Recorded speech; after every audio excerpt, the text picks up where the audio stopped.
Hello friend, sociology with Dhruv Dikshit channel में आपका स्वागत है। 2024 18वीं लोकसभा की तैयारियों में चल रहा है। आचार संहिता लग गई है और 19 अप्रैल को पहले चरण का मतदान होगा। इसके बाद 26 को करते करते फिर 4 जून को परिणाम आएंगे। ये न्यू इलेक्शन है। जी हाँ, ये लोकसभा का चुनाव नहीं, ये वास्तव में न्यू इलेक्शन है। आपने सुना होगा जब कोविड-19 आया था 2020 में, न्यू नॉर्मल एक शब्दावली आई थी। आज के इलेक्शन के लिए मैं न्यू इलेक्शन की बात कर रहा हूँ। हाँ, ये न्यू इलेक्शन है। इसमें पार्टियों के मुद्दे नहीं हैं, राजनीतिक दलों की अपनी जिस आधार पे उनकी स्थापना हुई थी वो सारी स्थापनाएं नहीं है। अभी तक 417 प्रत्याशियों की सत्तारूढ़ पार्टी बीजेपी ने घोषणा की, अपने 417 कैंडिडेट की।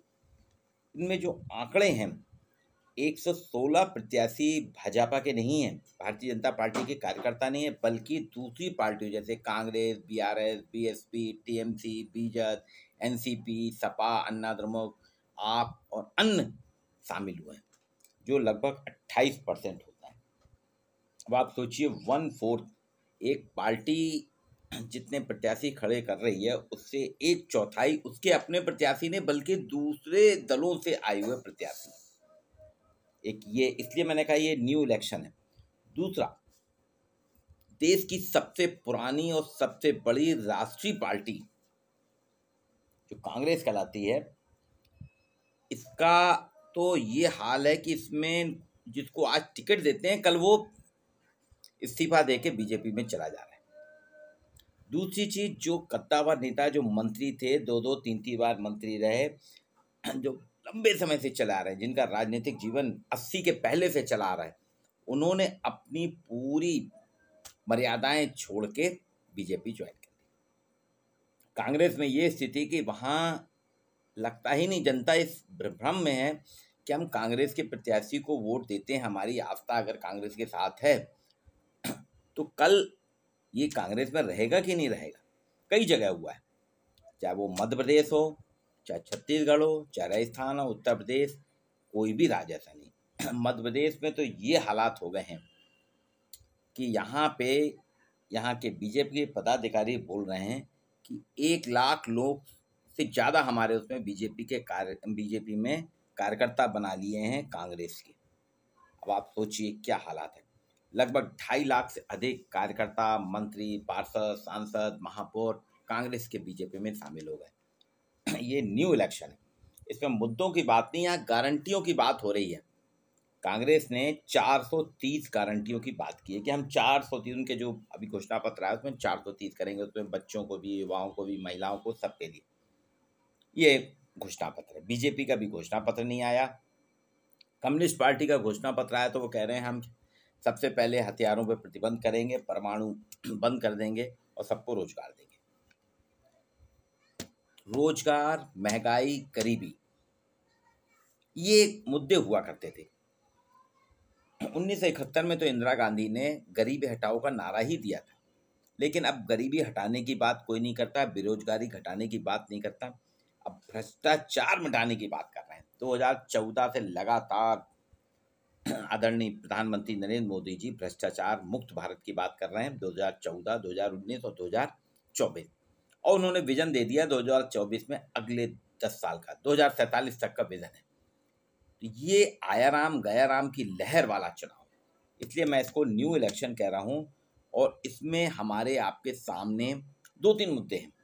एक, यूथ के सामने 2 मुद्दे हैं। यूथ में एक वर्ग ऐसा है जो सरकारी नौकरी चाहता है, उसके लिए सरकारी नौकरियां नहीं है। यूपी में चुनाव अभी भर्तियां हुई थी, उसमें पेपर लीक हुए, बाद में हो जाएंगी, भर्तियां नहीं हो रही, तो वो बहुत नाराज है।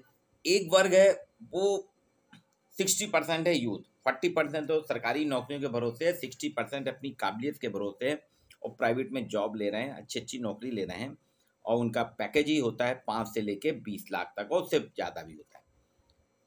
24 घंटे काम करते हैं, अपनी बेस्ट से बेस्ट एफर्ट देते हैं और फिर एक कंपनी से दूसरी कंपनी में शिफ्ट होते रहते हैं।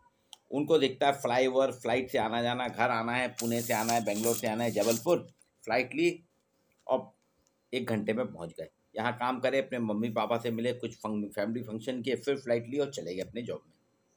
और जॉब भी कैसा, अगर बेंगलोर पुणे यहाँ से आते हैं, अहमदाबाद से, हैदराबाद से, तो यहाँ पे वो अपनी कंपनी को 1 हफ्ते 2 हफ्ते बोल देते हैं वर्क फ्रॉम होम करेंगे, घर में अपने लैपटॉप में काम करते रहते हैं, मम्मी पापा के साथ रहते हैं, फैमिली के साथ रहते हैं, और अपने ऑफिस से, मतलब ऑफिस और फैमिली के साथ जुड़े हुए हैं। तो वो वर्ग है 60% से ज़्यादा, 60-65% है।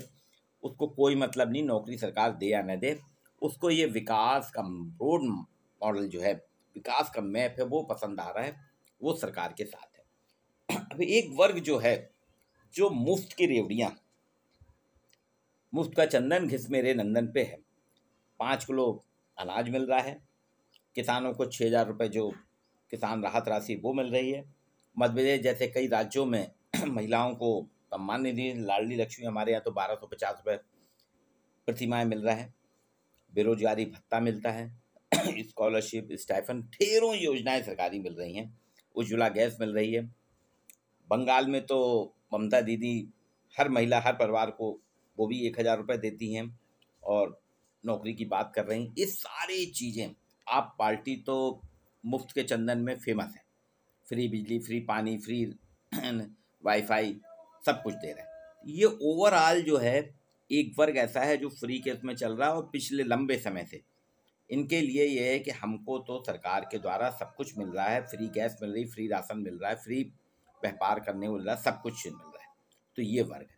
तो ये इलेक्शन इस बार सिर्फ गारंटी नहीं, एक गारंटी के जो नेता लोग बोल रहे हैं वो होगा, लेकिन पूरा का पूरा इलेक्शन आयाराम गयाराम के साथ में एक विभ्रम की स्थिति में है कि हम किसको दें। अल्टीमेटली जो माहौल बन रहा है वो सत्तारूढ़ दल के पक्ष में बन रहा है। पूरे ओपिनियन पोल सत्तारूढ़ पक्ष को बता रहे हैं, जनता से बात कर रहे हैं, सर्वे कर रहे हैं, सेफोलॉजिस्ट बता रहे हैं। उसके पीछे मूल कारण जो ये है, क्योंकि विपक्ष में स्थिरता का अभाव है। दिल्ली में रैली की थी, लेकिन उनके जो महागठबंधन बना था उसकी ममता बनर्जी ही उसमें शामिल नहीं हुई थी। दूसरी चीज, केजरीवाल के ऊपर आरोप लगे हैं, क्या हैं, सही हैं, गलत हैं, ये न्यायालय का प्रकरण है। लेकिन अगर हमारे यहाँ की नैतिकता ये है कि अगर आपके ऊपर आरोप लगते हैं, लालू जी पे आरोप लगे थे, तत्काल उन्होंने इस्तीफा दिया था और पत्नी राबड़ी देवी को मुख्यमंत्री बनाया था। जयललिता पे आरोप लगे थे, उन्होंने इस्तीफा देके दूसरे को मुख्यमंत्री बनाया था। ये एक परंपरा चली आ रही। हेमंत सोरेन पे आरोप लगे, उन्होंने इस्तीफा दे दिया। लेकिन नीतीश कुमार जी वो अपनी नैतिकता पे हैं कि मेरे ऊपर आरोप अभी सिद्ध नहीं हुए हैं, आरोप लगे हैं, इनकी जांच चल रही, जांच चलने तक कानूनी प्रक्रिया के तहत जब तक आरोप तय नहीं हो जाते हैं तो संविधान में ऐसा कुछ प्रावधान, इसलिए मैं करूँगा अब ये जनता तय करेगी कि सरकार भी जेल से चलेगी या जेल से चलाने वाले व्यक्ति को पसंद करेगी। तो ये कुछ स्थितियां ऐसी आ गई हैं जिसके कारण इस बार का चुनाव पूरा ठंडा है। अभी भी आप देख लिए, आप 543 सीट्स में अगर घूमेंगे, मैं अभी महाराष्ट्र भी गया, मध्य प्रदेश के कुछ ट्राइबल इलाके गए, मध्य प्रदेश में जबलपुर, रीवा, सिवनी, बालाघाट, उज्जैन, इंदौर, धार, कुक्षी, झाबुआ, अलीराजपुर। गुजरात में मैं छोटा उदयपुर गया, बड़ौदा गया, भरूच गया। महाराष्ट्र में पुणे, बॉम्बे, नागपुर, नासिक गया। इन जगह का जो मैंने अध्ययन किया है, अभी देखा है, प्रत्यक्ष अध्ययन करने पे साफ दिख रहा है कि 2024 की आचार संहिता से लगने से लेके 19 अप्रैल को जबलपुर में चुनाव होना है, 19 अप्रैल को, और भी जगह हैं, लेकिन अभी ऐसा कोई चुनावी माहौल नहीं बना जो आज से अभी 6 महीने पहले हमारे यहाँ विधानसभा चुनाव में जो गहमा गहमी जो माहौल था, वो माहौल नहीं है। इसका मूल कारण यह है कि पार्टियां सारी स्थिरता के साथ चुनाव लड़ रही हैं। आयाराम गयाराम जितना हो रहा है टीवी चैनल्स में, न्यूज में, सिर्फ ये आदमी इधर चला गया, इसने पार्टी छोड़ दी, इसने छोड़ने वाला है। स्थापना दिवस था कल बीजेपी का, तो उसमें 1 लाख लोगों को हमने दूसरी पार्टी से आए उनको सदस्यता दिलाई। ये फोकस हो रहा है। चुनावी मुद्दे जो थे, गरीबी, बेरोजगारी, सुरक्षा, कल्याण, ये सारे मुद्दे नेपथ्य में चले गए। सिर्फ आयाराम गयाराम। और दूसरी चीज, अब की बार 400 पार का जो नारा है, उस अब की बार 400 पार के नारे के चक्कर में एक पार्टी, एक दल, सत्तारूढ़ दल तो अपनी स्थिति मजबूत करने एक स्ट्रेटजी बेस धीरे धीरे आगे बढ़ रहा है।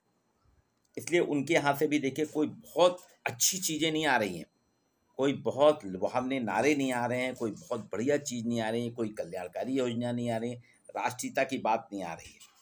इसीलिए आप देखेंगे कि इस बार बजट में उन्होंने किसी प्रकार की जनता के लिए कोई योजना, उनको मालूम है ना जनता को जितना हम दे रहे हैं उससे ज़्यादा हमारे कार्यकाल में मिलेगा, इसलिए बजट में उन्होंने घोषणा नहीं की। और दूसरा, विपक्ष जो है वो तय ही नहीं कर पा रहा कि हम चुनाव कैसे लड़ें, क्योंकि जिसको हम आज नाम डिक्लेयर करते हैं कल वो पाला बदल लेता है।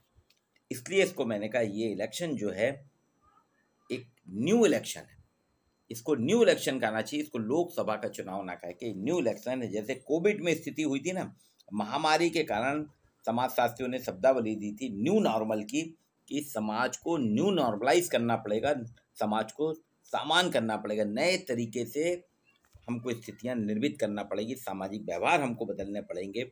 इसी तरह से राजनीतिक व्यवहार न्यू इलेक्शन के माध्यम से बदल रहे हैं। वीडियो को आप लाइक कीजिए, शेयर कीजिए, इसमें और क्या सुधार चाहते हैं वो बताइए।